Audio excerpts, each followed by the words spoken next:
Bismillahirrahmanirrahim. Assalamualaikum warahmatullahi wabarakatuh. Alhamdulillahirabbil alamin. Lahun ni'matu wa lahul fadlu wa lahul thana'ul hasan. Shalawatullahil barrir rahim wal malaikatil mukarrabin ala sayyidina Muhammadin thahal amin wa ala alihi wa sahbihi dawil hidayati wal ibkar, amma ba'du. Rabbi shrah li sadri wa yassir li amri wa hlul 'uqdatam min lisani yafqahu qawli. Kita bersyukur kepada Allah Subhanahu wa taala dengan sama-sama mengucapkan alhamdulillahirabbil alamin. Berselawat kepada Nabi Muhammad sallallahu alaihi wasallam dengan melafazkan Allahumma shalli ala sayyidina Muhammad wa ala ali sayyidina Muhammad. Ada amalan itu, Pak, dia satu kalau dilakukan, satunya tak dilakukan, maka tertolak yang satu ini. Jadi kalau satu dilakukan, satunya tak dilakukan, sia-sia, tidak ada gunanya. Berarti ini amalan harus satu paket, satu dilakukan, satu juga dilakukan. Tidak boleh setengah-setengah dilakukan, ini dilakukan, ini juga tidak dilakukan. Maka dia satu paket. Apa amalan yang harus kita lakukan satu paket itu? Yaitu kata Allah dalam Al-Quran, ya ayyuhalladzina amanu ati'ullaha wa ati'ur rasul. Wahai orang-orang yang beriman, taatilah Allah plus taati Rasul. Jadi ini amalannya satu paket, Pak. Andai adalah orang misalnya, Bu, beriman kepada Allah Subhanahu wa taala. Salat zuhur dia lakukan 4 rakaat tak pernah putus dalam kehidupan dia. Salat asar 4 rakaat tak pernah putus dia lakukan. Maghrib begitu juga, Isya begitu juga, sampai subuh setiap hari tak pernah putus dia lakukan. Taat dia kepada Allah Subhanahu wa taala. Tapi ada sekelompok orang tak meyakini bahwa Nabi Muhammad nabi terakhir. Maka amalan dia yang walaupun sholat zuhurnya, asarnya, maghribnya itu tak pernah putus sepanjang hidupnya, tapi kalau dia yakini ada nabi setelah Nabi Muhammad, tertolak amalan yang pernah dia lakukan sekalipun dia sholat sepanjang hidupnya. Siapa kelompok itu? Ada kelompok dulu, sekarang masih ada juga, namanya kelompok Ahmadiyah.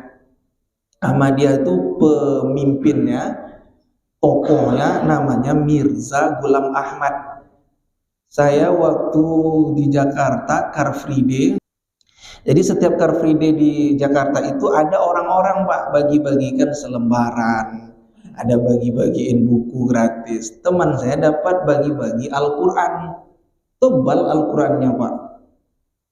Tapi waktu tebal, teman saya ini curiga, ini Al-Quran kok bisa dibagi secara gratis. Dikasihnya lah saya, sampai sekarang masih sepegang, covernya warna hijau. Ketika kita buka cover depannya, ternyata di situ, Bu, tertulis Al-Quran ini diperuntukkan kepada yang dimuliakan Mirza Ghulam Ahmad.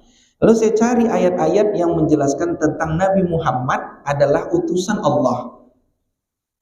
Muhammadur Rasulullah, kan gitu kan, ada kan? Walladzina ma'ahu asyidda'u 'alal kuffari ruhama'u bainahum. Dia, Al-Quran itu ditafsirkannya tentang bahwa Nabi Muhammad memberikan mandat kepada Mirza Ghulam Ahmad sebagai nabi terakhir. Nah, meskipun, Pak, orang ini rajin sholatnya, tapi kalau dalam hatinya dengan sengaja meyakini ada nabi setelah Nabi Muhammad, amalan dia taat kepada Allah tertolak. Kenapa? Tak sepaket dia. Sepaket kita meyakini Nabi Muhammad nabi terakhir. Kalau ulama mewarisi para nabi, betul, tapi tidak ada nabi setelah Nabi Muhammad. Itu dia kelompok Ahmadiyah. Ada lagi kelompok yang meyakini ada nabi setelah Nabi Muhammad. Dulu waktu saya mahasiswa di Jakarta tuh ada di Ciputat tuh namanya Lia Eden, aku nabi plus malaikat Jibril. Dah masuk penjara ada, Bu. Bayangkan malaikat Jibril masuk penjara. Itu hebatnya polisi sekarang, bisa nangkap malaikat Jibril. Ya, Eden banyak juga pengikutnya. Kenapa? Kurang minim ilmu agama. Ya, ada pengikutnya meyakini Nabi Muhammad, percaya dia. Ada lagi kelompok Syiah itu. Syiah yang paling ekstrim kanan itu adalah orang-orang yang meyakini bahwa Ali bin Abi Thalib adalah pemberi mandat lanjutkan kepemimpinan Nabi Muhammad. Artinya Ali bagi dia adalah Nabi terakhir. Nah, sekalipun dia beribadah sepanjang harinya taat kepada Allah, tapi dalam dirinya meyakini ada Nabi Muhammad, ada Nabi setelah Nabi Muhammad, maka amalan ini tertolak. Tidak ada gunanya. Jadi macam-macam orang Pak mengaku-ngaku Nabi setelah Nabi Muhammad. Itu pertama. Yang kedua, siapa? Yang satu paket, dia kelompok ini cinta betul dengan Nabi Muhammad. Dia yakini Nabi Muhammad Nabi terakhir.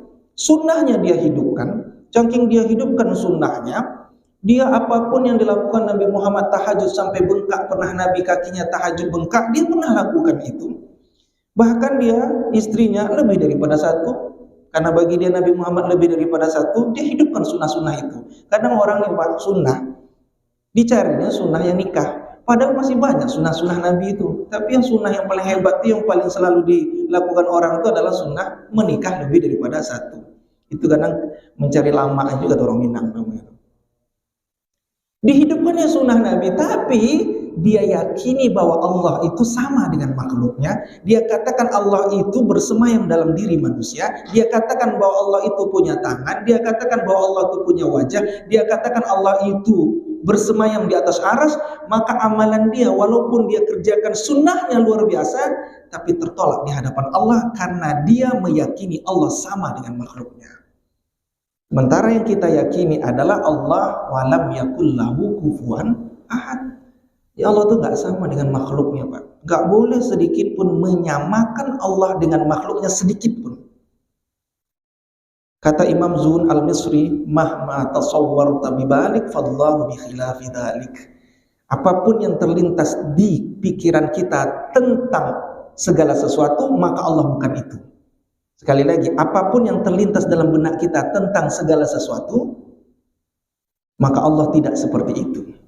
Jadi kalau kita terlintas dalam benak kita, Bang Rio Kepri ini tinggi besar, berarti Allah tak tinggi, tak besar wujudnya, tapi keagungannya betul besar dan tinggi. Kalau terlintas dalam benak seseorang itu ada makhluk itu cepat kilat kalau berjalan dia, saking kuat cepat kilatnya berjalan dia dari Pekanbaru ke Jakarta, waktunya cuma 1 menit. Berarti Allah tak seperti itu.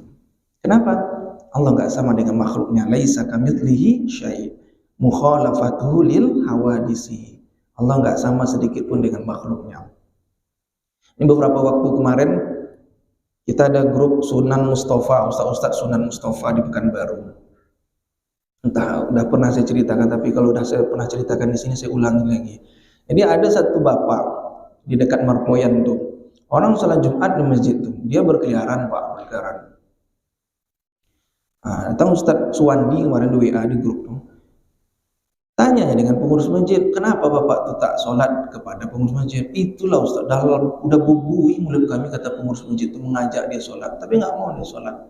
Alasannya dia nggak mau sholat sebelum ketemu Allah. Itu kata dia Pak. Itu kejadian di Marpoyan depan Idul Qurosir masjidnya. Ya saya bilang, kita sholat asar tadi Pak, meskipun kita nggak lihat Allah, tapi di situ ada sifat namanya ihsan. Apa itu ihsan? Anta'budallaha ka'annaka tarah fa in lam takun tarah fa innallaha yarah. Jadi ihsan itu kita menyembah Allah. Tadi kita sholat asar, tadi sholat zuhur, seakan-akan kita melihat Allah. Bahasanya ka'annaka seakan-akan Pak. Fa illam takun tara, jika kita tidak melihat Allah, fa innallaha yara, maka Allah melihat kita. Selesai. Jadi yakini saja Allah melihat kita Pak. Jadi nggak boleh mencari-cari hakikatnya Allah. Kenapa? Kalau orang mencari-cari hakikatnya Allah, demi Allah saya katakan pasti hang otaknya.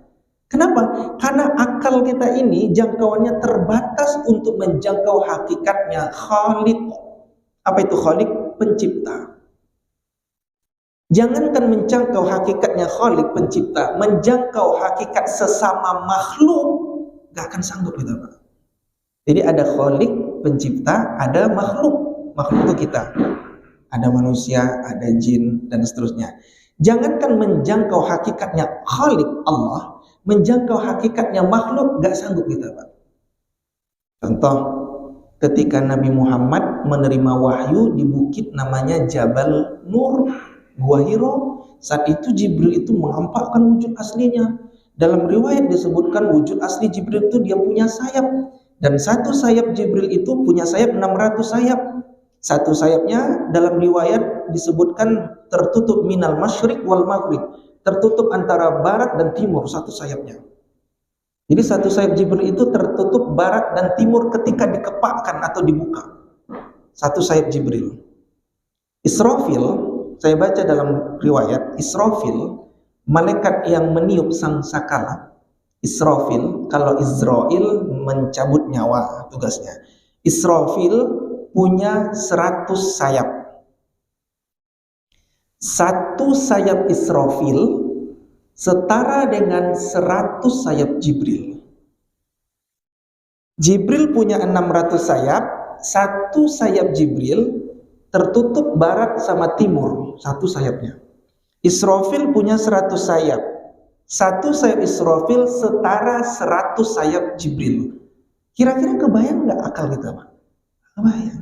Jangankan kita, Nabi Muhammad manusia mulia, ketika Jibril katakan Iqra, bacalah. Ma'ana biqari, aku nggak bisa baca. Iqra, bacalah, aku nggak bisa baca. Menggigil Nabi Muhammad.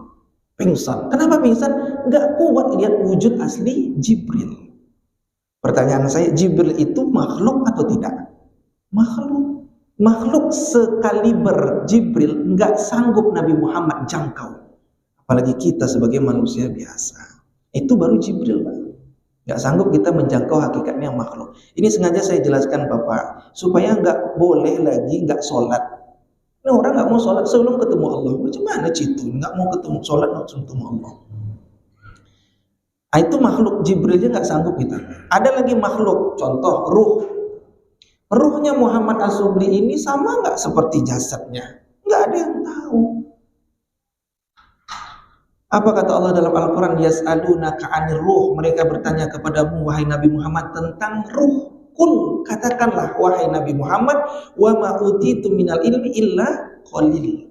Aku hanya memberikan ilmu pengetahuan tentang ruh hanya sedikit.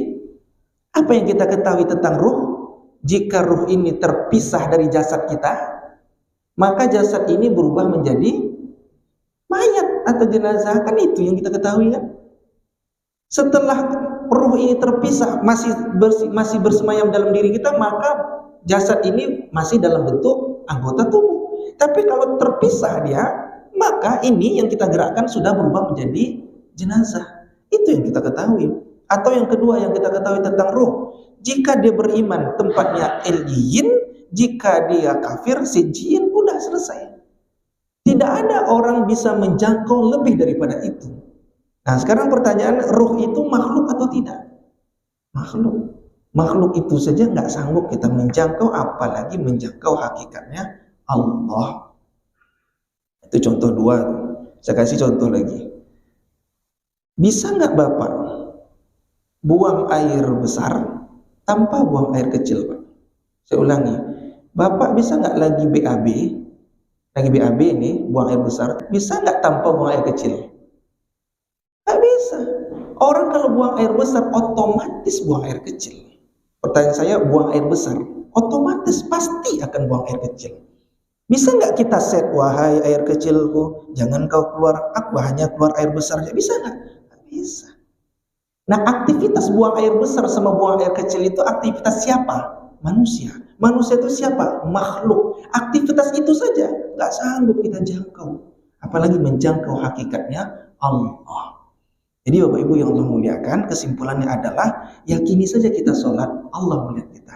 Kapan kita melihat Allah? Karunia terbesar seorang manusia ketika berada di surga, dia melihat Allah Subhanahu wa Ta'ala tanpa tempat, tanpa arah, dan tanpa diselimuti apapun.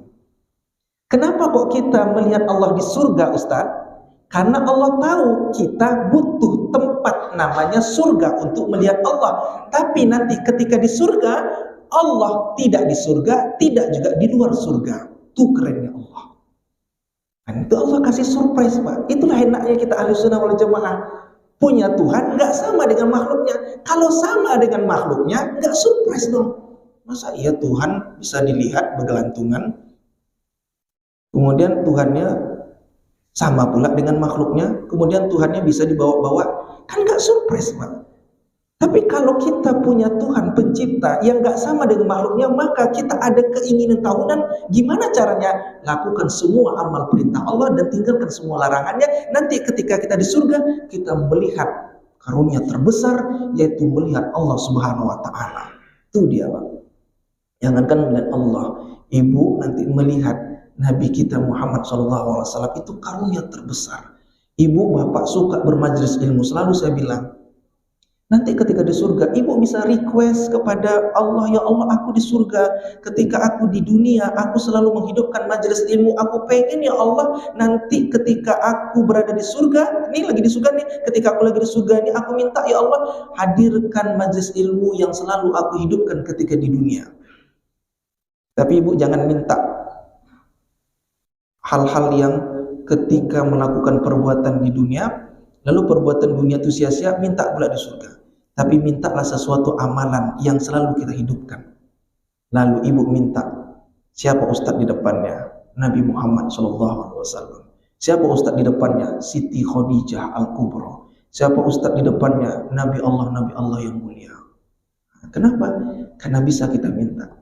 Nah, jadi Bapak Ibu yang Allah muliakan, satu paket kita taat kepada Rasul, taat juga kepada Allah dengan meyakini Allah adalah Tuhan yang berhak disembah, tidak ada sekutu bagi Dia. Itu yang kedua. Yang ketiga, sepaket lagi apa? Ya bunayya la tusyrik billah, jangan menyekutukan Allah. Orang tidak menyekutukan Allah, beriman kepada Allah. Cukuplah sampai di situ. Yang kedua, wa wasainal insan biwalidayhi.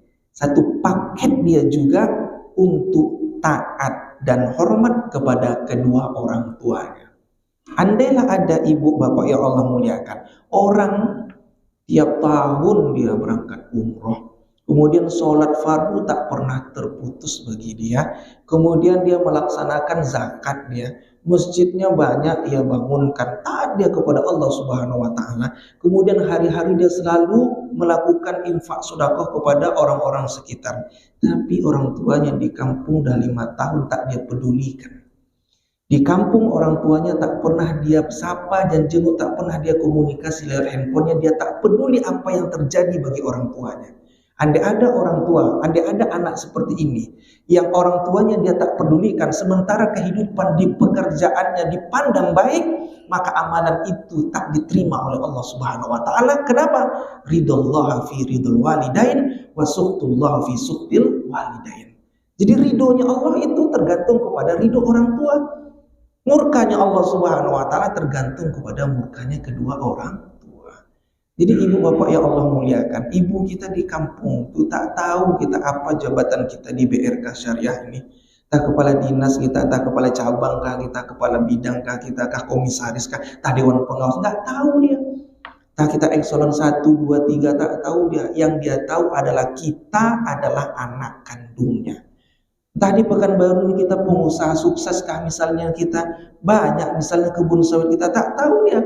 Yang dia tahu adalah kita ini anak kandungnya. Tapi kalau seandainya dia orang tua kita telantarkan, kita campakkan, maka anak ini sekalipun dia melakukan amalan ibadah, tapi tak dipedulikan orang tuanya, tertolak amalan ibadahnya. Ini satu paket. Kalau dulu nih selalu saya sampaikan, kalau dulu anak itu durhaka, seperti cerita rakyat Malin Kundang kan. Dulu orang durhaka itu dengan fisik, anak itu mendorong ibunya pakai fisik. Di Sumatera Barat Malin Kundang dikutuk jadi batu, di Sumatera Utara Sampuraga dikutuk jadi sumur, di Riau ada cerita yang sama, namanya legenda Pulau Dedap. Dari Dumai Bapak ini pergi ke Batam, ada satu pulau di Kabupaten Kepulauan Meranti, Kecamatan Tasik Putri Puju, Desa Dedap. Saya sampai situ, maksudnya lihat aja, tapi di pulau itu tak bisa dipijaki apanya tanahnya, yang kayak lumpur gitu. Nah, pulau itu tersendiri, dia tak bersatu dengan pulau Kecamatan Tasik Putri Buyung. Dulu nama kecamatannya Rangsang, sekarang udah pisah Tasik Putri Buyung. Oleh orang-orang sekitar, pulau tersendiri itu disinyalir pulau kutukan, karena itu pulau anak durhaka kepada orang tuanya. Ceritanya sama dengan Malin Kundang. Dulu anak ini nama aslinya Tanggang. Nah, saya teliti itu Pak, saya teliti, saya bicara sama Lam segala macam. Anaknya namanya Tanggang, sama seperti Malin, dia baik, apa disuruh emaknya diturutinya. Lalu dia pengen berubah, pergilah negeri seberang, berubah ekonomi. Lalu di negeri seberang sukses dia, balik dia, lihat emaknya udah tua renta, keriput, periut. Tahu dia itu ibunya. Lalu akhirnya dia nggak mengaku ibunya, dia dorong ibunya, terluka hati ibunya. Akhirnya ibunya mengutuk anak ini jadi pulau. Cerita ini Pak, entah ya atau tidak lah istilahnya gitu. Secara ilmiah entah ya atau tidak, tapi yang jelas ini hikmahnya apa? Kita sebagai anak jangan durhaka kepada orang tua. Nah, ini cerita-cerita rakyat itu lagi-lagi apakah betul secara kajian akademik, tapi yang jelas seorang anak nggak boleh durhaka kepada orang tua. Itu hikmahnya. Tapi hari ini Bapak Ibu, anak nggak lagi durhaka seperti yang dilakukan Malin, Sampuraga, Dedap. Di anak sekarang durhakanya gaya modern. Gimana tuh? Diletakkannya mak bapaknya di panti sosial, di panti jompo dengan sengaja. Kalau anak Pak dengan sengaja meletakkan orang tuanya di panti jompo, anak ini masuk kategori anak durhaka. Lalu saya ceramah di mana-mana. Saya pernah ceramah di salah satu panti sosial di Pekanbaru ini Pak. Saya kalau ceramah saya pikir kan orang-orang panti sosial, jangan-jangan orang ini pikun di dalam hati suzon kan. Apa sih ceramah tak paham? Ternyata Bapak ibu-ibu tuh paham ceramah saya. Ceramahnya paham deh Pak. Paham deh ceramah saya. Selesai saya ceramah, datang ibu untuk menghampiri saya. Ustaz ceramahnya bagus tentang berbakti kepada orang tua. Terkejut saya, paham ibu nih. Untung ceramah saya bagus tadi kan gitu. Kenapa Bu? Iya, ibu udah lama di sini, udah 2 tahun Ustaz, kata dia. Lalu saya bilang, keluarganya di mana? Anaknya ada Ustaz di Pekanbaru, ya di Pekanbaru. Emaknya di Pekanbaru, anaknya di Pekanbaru. Sering anak menjenguk ibu, udah setahun ini udah belum pernah Ustaz. Tapi perhatikan kalimat yang menyentuh saya ibu nih. Itulah ibu tuh kadang masih juga memuliakan anaknya. Tapi Ustaz, kata dia, anak saya sering kok tiap bulan ngasih duit kepada panti ini Ustaz. Bayangkan masih memuliakan anaknya, padahal anaknya tak pernah mengunjungi emaknya setahun. Apa kata ibunya? Tapi alhamdulillah Ustaz, anak saya rajin rutin ngasih dana kepada iuran karena menitipkan emak dia nih kan kepada panti ini. Setahun anaknya nggak pernah menjenguk ibunya Pak. Sekalipun anaknya memberikan duit kepada panti ini dengan apalah nama iuran atau uang yang wajib itu, tapi masuk kategori anak durhaka. Kenapa kok dengan teganya seorang anak meletakkan orang tuanya di panti? Oh Ustaz, kami sibuk punya pekerjaan, suami sibuk, istri sibuk. Bapak Ibu yang Allah muliakan, sesibuk-sibuknya kita, pernahkah kita terpikirkan? Ini mungkin bapak yang punya anak ini atau ibu yang punya anak. Saya kan baru-baru ini punya anak. Saya baru merasakan Pak. Ketika kita jam 2 malam terbangun karena anak merengek-rengek, kita harus susuin anak itu. Udah jam 2, jam 5 subuh, kadang nggak sholat subuh jamaah, kita ikut menyusui anak itu. Terpikir saya Bapak Ibu yang Allah muliakan, ketika dulu kita diperlakukan orang tua kita seperti ini, kenapa buat kita balas kembali apa yang pernah dia lakukan ketika kita masa kecil dahulu?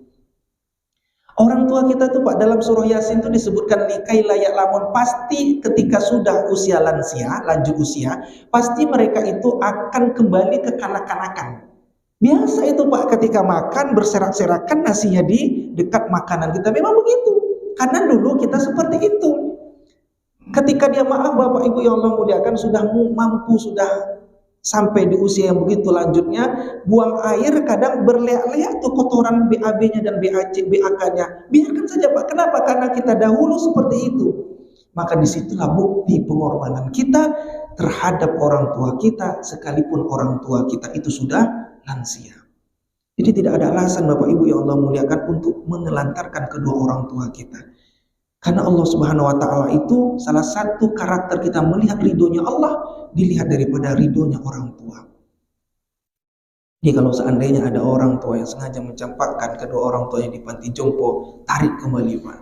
Maka berikanlah rawatlah orang tua kita di dunia. Karena dunia ini tidak lama Bapak Ibu yang Allah muliakan.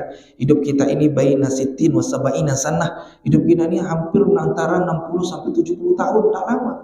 60 sampai 70 tahun kalau ditarik dikalkulasikan dengan kehidupan dunia sama dengan 1,5 jam. Satu hari di akhirat 1000 tahun dunia, 24 jam di akhirat 1000 tahun dunia, 3 jam di akhirat 125 tahun dunia, 2 jam di akhirat sama dengan 84 tahun dunia, 1 jam di akhirat sama dengan 42 tahun dunia. 42 tahun, Nabi Muhammad usianya 63, berarti kurang lebih 1,5 jam. Hidup kita singkat, 1,5 jam. Bahkan ada ulama mengatakan saking singkatnya hidup kita ini bainal azan was sholah, antara azan dan sholat. Tadi saya lihat tadi menjelang iqomah sholat 10 menit tadi time 10 menit.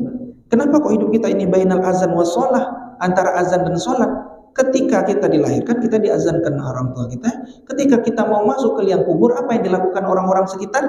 Disolatkan. Jadi hidup kita ini sangat singkat. Jadi kalau andailah ada orang kaya raya Bapak Ibu yang Allah muliakan, tapi ditelantarkan orang tuanya, tak dipedulikan orang tuanya, maka amalan dia itu tertolak di hadapan Allah Subhanahu wa taala.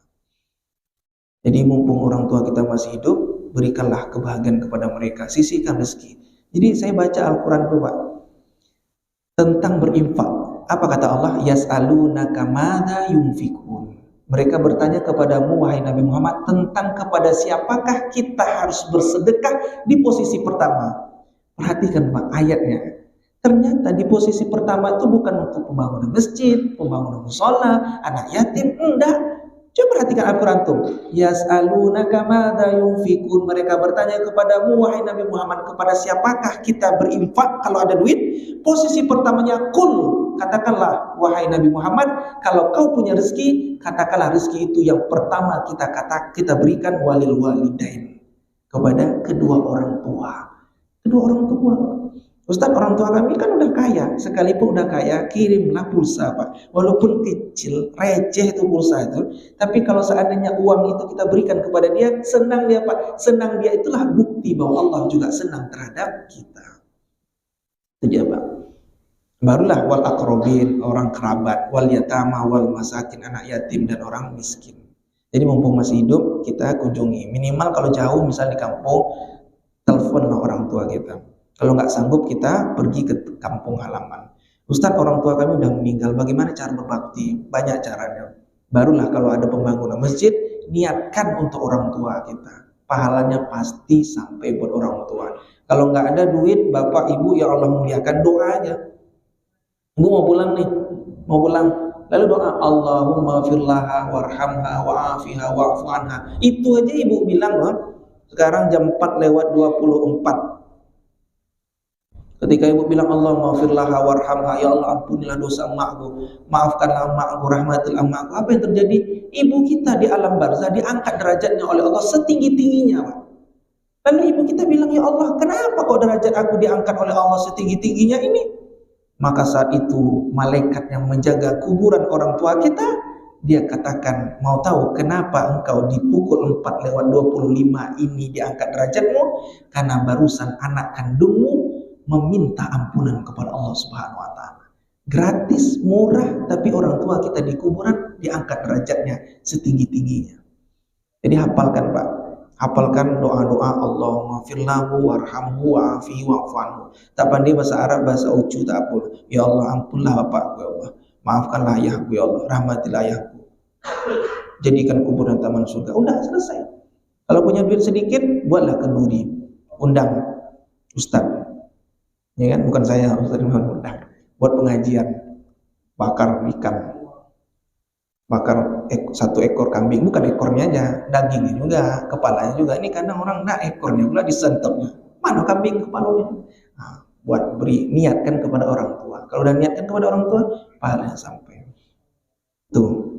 Dan yang terakhir, saya baca komen kemarin di grup YouTube Tawabung Wakaf Umat ketika saya ceramah yang ini, saya ulang-ulangi kembali. Adalah komen netizen, Ustadz bagus ceramahnya tentang anak berbakti orang tua. Tolong ceramahkan orang tua durhaka kepada anak. Nah, itu dia. Jadi Bapak Ibu yang Allah muliakan, Pertanyaan itu terus saya sampaikan. Pertanyaan ini Bapak Ibu, ada kalimat yang tak boleh kita utarakan. Contoh, tak ada kalimat yang dalam keyakinan kita Islam, tak ada kalimat lebih baik memilih pemimpin kafir dibandingkan pemimpin muslim, pemimpin kafir yang taat daripada pemimpin muslim yang korupsi. Ini nggak ada dalam keyakinan kita. Ini sengaja membuat brand, membuat kalimat, pertanyaan seakan-akan memilih pemimpin yang nggak beriman kepada Allah. Dalam keyakinan kita. Dalam keyakinan kita pilih pemimpin yang seakidah. Yang kedua, tidak ada bahasa dalam teks Islam itu menyebutkan orang tua durhaka kepada anak. Kenapa? Yang betul itu anak durhaka kepada orang tua. Tapi Ustadz, kalau orang tuanya jahatnya kepada anak, maka orang tua fasik, bukan durhaka. Bapak Ibu yang Allah muliakan, di zaman Nabi SAW, ketika Nabi ini mengumpul seperti ini, adalah anaknya Abu Lahab ikut pengajian, anaknya Abu Lahab ikut pengajian bersama Rasulullah SAW. Abu Lahab itu kira-kira masuk neraka, masuk surga? Masuk neraka. Jelas Al-Quran udah turun Al-Quran. Sayasla naran dzatal lahab. Abu Lahab masuk ke dalam api neraka menyala-nyala. Wa imra'atuhu hammalatal hatab, begitu juga emaknya, istrinya maksudnya. Artinya suami istri masuk neraka. Tapi begitu indahnya Nabi Muhammad SAW ketika anaknya Abu Lahab itu berkumpul semajlis, tak pernah sedikit pun menyinggung Abu Lahab tentang masuk neraka. Kenapa? Karena Nabi SAW tahu persis Bapak Ibu yang Allah muliakan. Sekalipun orang tuanya ingkar kafir kepada Allah Subhanahu Wa Taala, tidak ada konotasi kalimat redaksi orang tua durhaka kepada anak. Tapi kalau seandainya orang tuanya mabuk-mabukan Ustaz, kemudian melakukan kemaksiatan, apa yang kita lakukan sebagai anak? Itulah bukti kita Bapak Ibu yang Allah muliakan, sebagai anak diuji oleh Allah kesabaran. Kalau kita bisa mendoakan orang tua kita, paling terendah kita doakan orang tua untuk menuju kebaikan kepada Allah, bagus. Tapi kalau kita pandai caranya, lihatlah siapa orang tua yang kita segani. Ini selalu saya sampaikan, ada mahasiswa saya, bapaknya ceritakan mabuk-mabukan. Saya bilang solusinya bagaimana supaya kita tidak durhaka kepada mereka, sekalipun mereka itu melakukan kemaksiatan. Carilah orang tua kita yang siapa yang mereka segani. Pasti Pak, orang tua kita pasti ada yang mereka segani. Kalau dia bekerja di BRK, pasti dia segan sama pimpinan, betul nggak? Kalau pimpinan soleh, temui pimpinannya, Pak. Assalamualaikum Pak Pimpinan. Waalaikumsalam. Saya punya ayah. Siapa nama ayahnya? Sebutkan. Dia selalu di rumah itu tak sholat, dia selalu melakukan kemaksiatan. Tolonglah, saya tahu Bapak pimpinan itu taat, selalu mendengarkan kajian zuhur di Musola Baitur Rahim, selalu mendengarkan kajian di BRK Ba'da Asar setiap hari Jumat. Tolonglah tegur dia. Demi Allah Pak, tersentuh Bapak ini nanti. Kenapa? Dia takut kepada atasannya di kantornya. Kalau dia nggak bekerja di perusahaan, pasti ada yang ditakuti orang tua kita. Siapa dia? Misalnya ada sepamannya, atau saudara kandungnya, atau abangnya. Jadi itulah cara kita. Tidak ada orang tua durhaka kepada anak. Makanya kalau tidak ada, yang paling terendah yang kita lakukan, kita mendoakan orang tua kita. Semoga dia menjadi orang-orang yang dimuliakan oleh Allah Subhanahu Wa Taala. Itu saja Bapak Ibu yang Allah muliakan. Mudah-mudahan amalan yang kita lakukan ini harus sepaket. Kita taat kepada Allah dengan cara meyakini Allah tak sama dengan makhluknya. Kita sucikan Allah, kita tidak mensyirikkan Allah. Kemudian kita yakini bahwa Nabi Muhammad Nabi terakhir. Dan juga kita berbakti kepada kedua orang tua kita. Terima kasih, mudah-mudahan bermanfaat. Mohon maaf apabila tutur kata kurang berkenan. Usikum binafsi bi taqwallah. Wassalamualaikum warahmatullahi wabarakatuh.